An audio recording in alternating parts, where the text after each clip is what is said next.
BMW Owners Society of Safe Riders. Madam Speaker. Parang, kung safe riding ho yung pinag-uusapan natin, bakit ho kaya every race na nagaganap sa kanila, ito ho ba race or event, every race na nagaganap, laging merong aksidente? Simply because, kung gusto ho natin kumarera, tama ho ba, Madam Speaker, kung gusto natin kumarera tayo sa racetrack, hindi sa kalsada.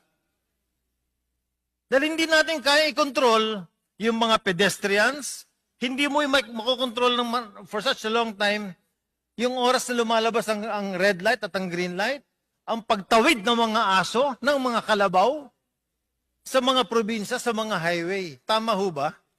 Tama po, Madam Speaker. Kaya napakaganda pong idea na sana po tulungan po tayo ng mga lokal na pamahalaan para maglabas po sila ng mga ordinansa